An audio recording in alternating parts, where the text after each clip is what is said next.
Assalamu alaikum girls, I am Miss Saima Khan and today we will have the 5th lecture about gases and it would be the last lecture. Previously we have done the gas laws and we have derived the ideal gas equation. But we say that in reality ideal gases do not exist, there are only real gases which exist. For this real gases we have derived the non-ideal gas equation or van der Waals equation, which is the deviation from the real of the ideal gases.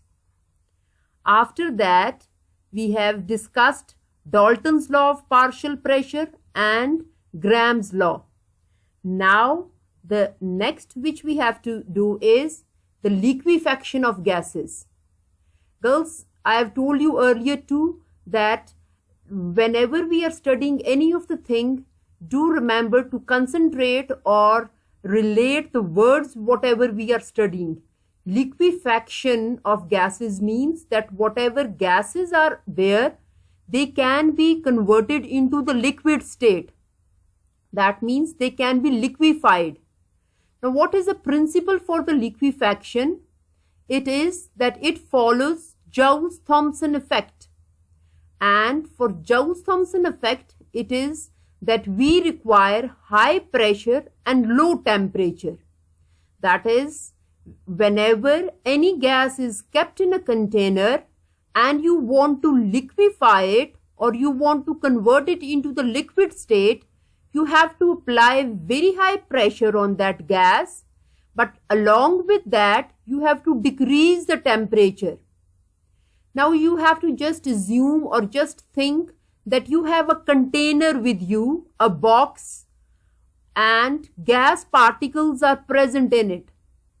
Whatever the normal pressure is there, the same would be the pressure inside the container or the box in which the gas is kept.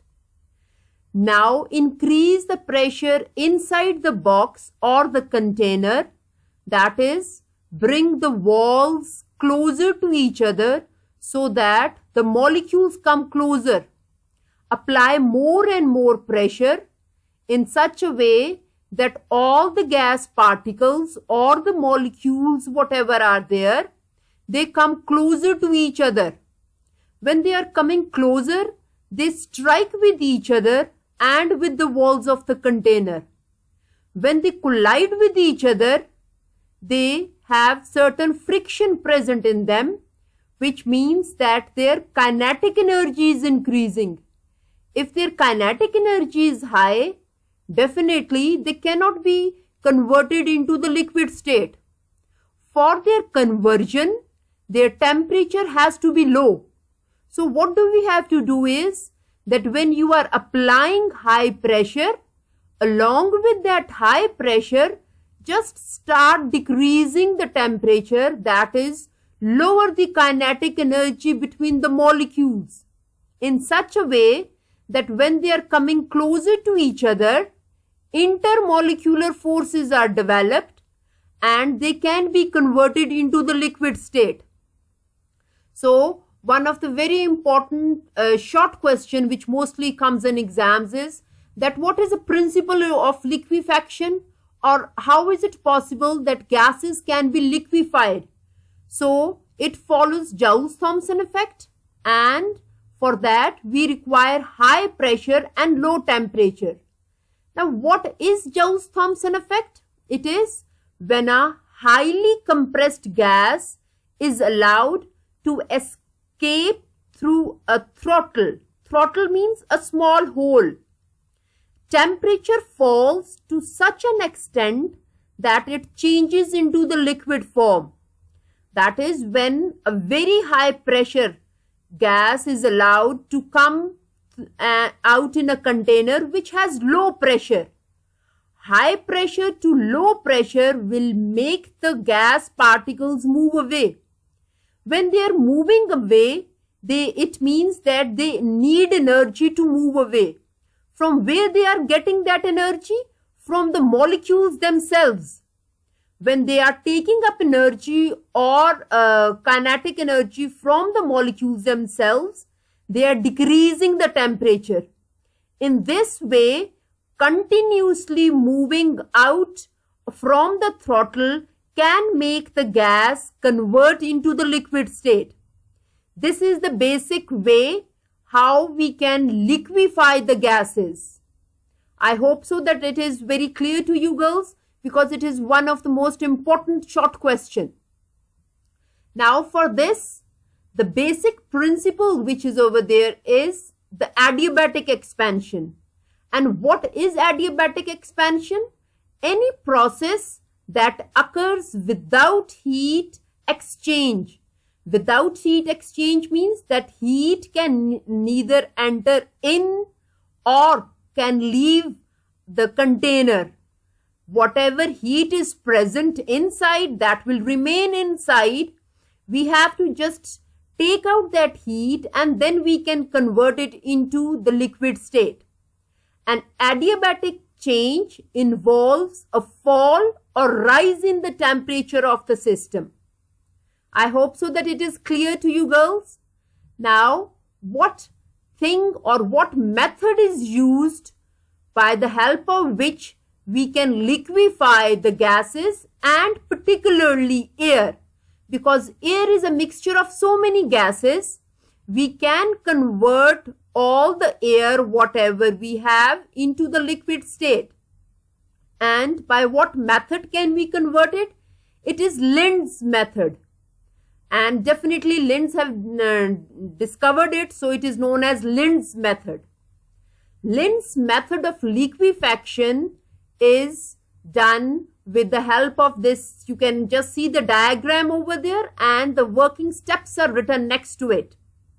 Now LINDE'S apparatus for liquefaction is that from one side where they have written air, that air is entering in, and we have different passages through which it will just flow, and then we can get the air converted or condensed into the liquid state. The pressure normally we have is 1 atmospheric pressure, but we have said that very high pressure can only convert the gases into the liquid state. So the pressure which is used over here is 200 atmospheric pressure. That is, air is compressed to 200 atmospheric approximately. Air must be having water vapors also present with it. So first of all, water vapors are condensed and they are removed, so that only the gas, whatever is left behind, or air, whatever is left behind, is purely made up of gas particles. Heat generated due to compression is removed by passing the gas through the coil. The dry gas is passed through the copper spiral coil. If you can just see at the top that air is entering in and a compressor is present. This P which is written is basically a compressor. That is, we are passing the air and that air is compressed, and through the coil it is moving inside this lower container in which there is a spiral coil present. After this, when it comes to this spiral coil, it comes out from this with the help of a valve outside the container. That is, from the start, pressure is 200, but when it comes in this lower container, pressure is quite low. It is normal. It may be up till 1 atmosphere pressure. So from a very high pressure, when it comes out, the gas particles move away, and in moving away, they convert into the liquid state, but some of them, those gas particles, remain in the gaseous state. So those gases what are present in the gaseous state, they may move again up in that compressor and again coil, and then again and again it is passed over, and in this way the liquid air is obtained. You can see that they have written it over here, that expanded to atmospheric pressure through expanded valve V. Expansion occurs from 200 to 1 atmospheric pressure. Cycle is repeated several times. Temperature of expanding gas finally drops and remaining air is liquefied. Liquid air collects at the lower end, lower chamber. Any uncondensed air is recirculated back, and again this process is done, and we get the liquid air, or we can say that we get the liquid gas. So this is also very important. They may ask you to explain LINDE'S method, or sometimes they just ask that draw the LINDE'S method diagram or apparatus over there. So all this LINDE'S method, liquefaction is very important from your exams point of view, and this pressure difference inside and outside or compressed pressure, all this is also very important from your objective point of view. Now, uses of LINDE'S method, that where is this method or liquefaction applied in our daily life? First is construction of appliances. And what type of appliances? Such as refrigerators, heat pumps and air conditioners.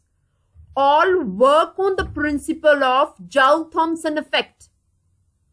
Now we will just study that how refrigerators work.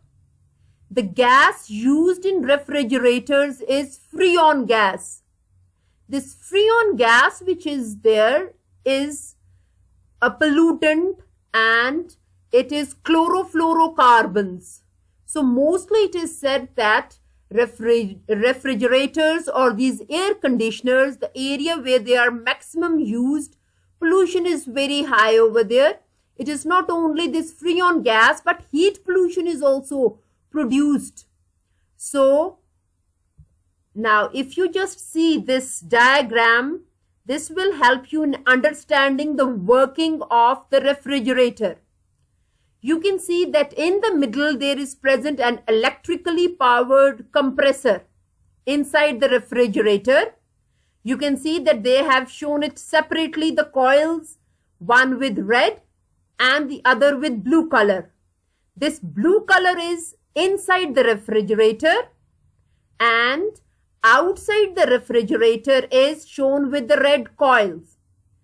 If you girls have never seen it, you should, after finishing this lecture, you should go and just check your refrigerators. The back of it would be having these coils present over there, and that will be this red color, that is outside. And inside, definitely it is not possible for us to see, but inside, now what working is over there, you can just even explain your younger brothers and sisters. What is there? That we say that compressed air, that is freon gas which is used, is passed in, and with the help of this compressor, it comes out outside. The pressure is very low, but inside this compressor coil, it is very high. So from outside and inside, temperature difference is also very different. When it is outside, temperature is low, but hot freon gas is coming inside these red color coils over there. This temperature, which is lower outside in our room in which the refrigerator is kept, makes it cool and convert it into the liquid state in such a way that freon gas is now liquefied.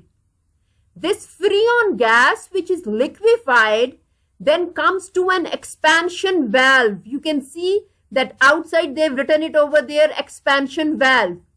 Now from that expansion valve, the freon liquid state moves inside the refrigerator, in which we have kept the things which we want to cool. That is, when this liquid freon moves inside the refrigerator, it takes up heat from the refrigerator.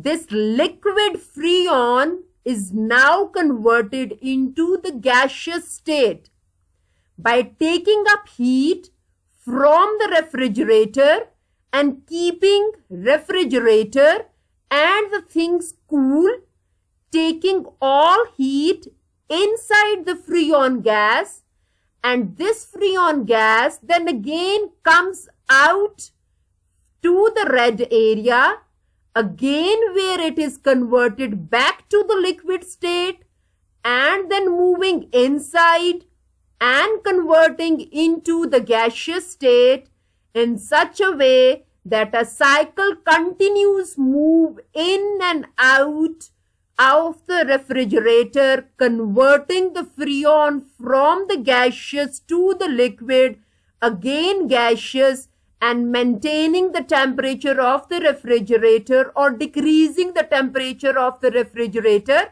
But at the same time, the environment or the place where the refrigerator is kept increases. That's why it is said that the place where you are keeping the refrigerators should have quite large space behind it so that whatever heat is coming out, it is expelled and refrigerator from outside isn't also very hot. Otherwise, working will be affected over there. This is one of the most important question from the examiner point of view, that they ask the applications of liquefaction or LINDE'S method. Next, which is there, is self-cooling pop cans. If you just see different these Coke, Fanta or any of these bottles over there, inside they have kept the gas carbon dioxide in a highly compressed one. That is, highly compressed carbon dioxide is kept inside these cans. When a bottle or a can is opened, inside it is very high pressure, but outside it is low pressure. When you just open it from a high pressure carbon dioxide, when comes out to the environment, it decreases the temperature of that can by approximately 16 degrees within few seconds. Just in this way, it decreases the temperature of whatever drink we are drinking by opening the can, by taking carbon dioxide from a very high pressure to a low pressure, by decreasing the temperature. In this way, the things decrease their temperature. I hope so that this is very clear to you girls. Now, applications of kinetic molecular theory. This is also very important from your exam point of view. Mostly it comes in your short questions that explain the applications of kinetic molecular theory. They have explained the two applications. First one is related to velocity of the molecules, that how velocity of molecules is related, or we can just derive it with the help of kinetic molecular theory. If you remember, kinetic equation or Clause's equation, we have said, is PV is equal to 1 by 3 mNc square bar.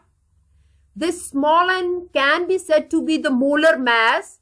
If we are saying that we are taking the molar mass, we should take capital M. Then this equation changes to PV is equal to 1 by 3 mNc square bar.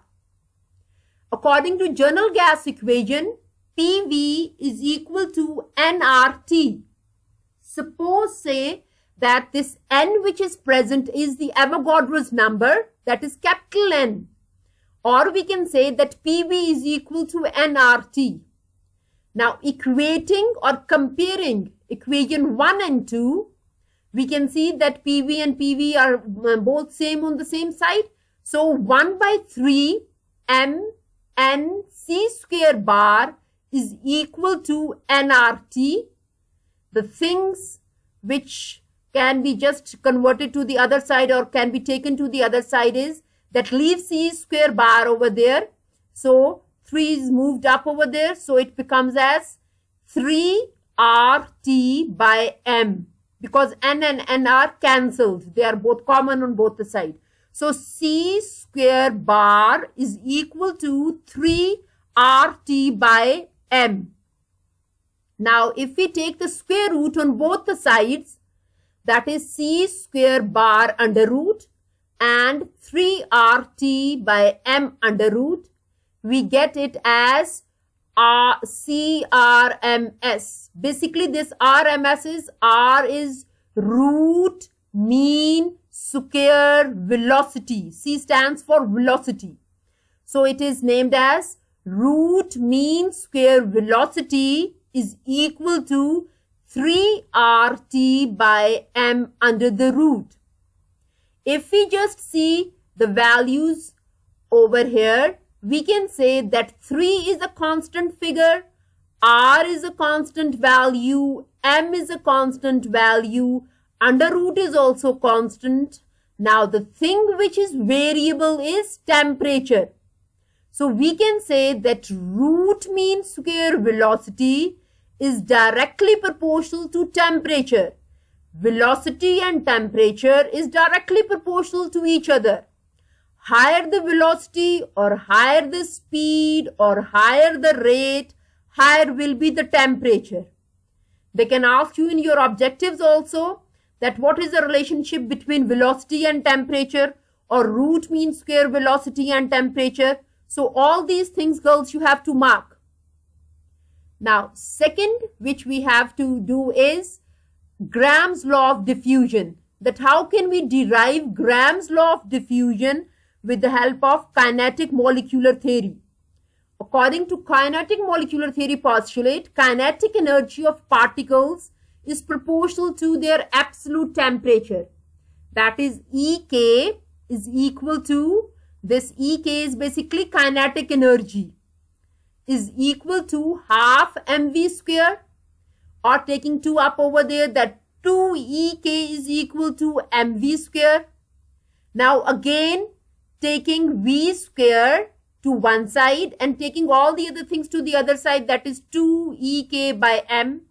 Now taking the under root on both the sides, square root or under root on both the sides, we get as v square under root is equal to 2 Ek by m under the root. Now the things which are constant is 2 is a constant value, kinetic molecular mass is also a constant over there. So we can say that 2 Ek, which is over there, is equal to a constant K. So V is equal to K by under root 1 by M. Or we can say that V is inversely proportional to the molar mass under root.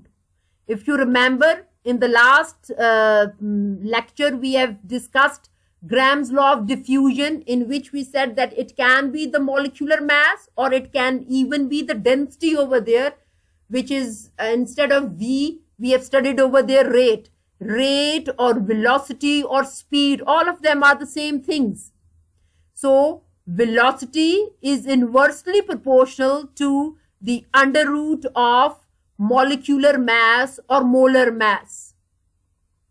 Now is the last topic over there, that is fourth state of matter. We have discussed all the gaseous form, and if you remember, in the very first lecture, we have just at the very start, we have discussed the matter, that there are 4 states of matter: gases, liquids, solids and plasma. Liquids and solids we will study later on, but now is the plasma. We are finished with the gases. Plasma to some extent is more closer to gases, so they have put it in this chapter. It was identified by William Crookes in 1879. And what is plasma? Basically, think that you have a solid with you, and you are applying temperature to it, all the intermolecular forces which are very strong in the solid state decreases and you get the liquid state. In liquid state, there are still intermolecular forces present. Continuously you are applying temperature, so these intermolecular forces even are destroyed and the substance which was at the start solid now in the liquid is converted to the gaseous state. Further applying temperature, gases can be converted into the atomic state, one single atom. Further increasing the temperature will affect the gas atom, or you can simply say will destroy the atomic structure in such a way that ions will be formed. Or you can say that you are hitting or knocking out electrons from them, or you can say that you are ionizing it, converting the gas into an ionic form. Or if you want to write it, or instead of telling all this story, if you want to just briefly write, you can write it molecular gas converted to atomic gas converted to ions. But how? By applying very high temperature. Approximately temperature of 10 raised to power 4 to 10 raised to power 5 kelvins is provided, and electrons are knocked out and you get a positively charged particle and the electrons kept in that container in which you have taken the gas. This knocking out electron is known as ionization. If you remember in your metric, you must have done ionization. Ionization means making up of ions. Ions can be positive or negative. Negative ones are these electrons and positive ones are the nucleus, in which protons and neutrons are present. Now, if we have a container in which plasma is present, it means that what things would be present? This fourth point, that is, it is a mixture of unionized gas, free electrons and positively charged particles. Or you can simply say this free electrons which are present, you can say that it can be said to be a form of metals, because we say that whatever metals are over there, all the atoms are closer to each other and their outermost electrons, instead of being holded very strongly by their own nucleus, they are more held by the neighboring nucleus rather than its own nucleus, in such a way that the outermost electrons or the valence electrons are freely moving in the metals. So plasma can be, this free electrons can be said to be the metal state. Approximately 99% of the universe metal is plasma, such as shining stars and all the interstellar spaces. This is also very important. Mostly it comes in your short questions that give the properties of plasma. So what are the properties? Plasma contains neutral particles, that is, just now we have discussed that unionized gas particles. They can have positive ions, that is the nucleus, and negative ions, that is the electrons. Or you can say that plasma contains of neutral particles or unionized gas particles, positive ions or nucleus, and negative ions or electrons. Second property is that they may be called as free electrons in a metal.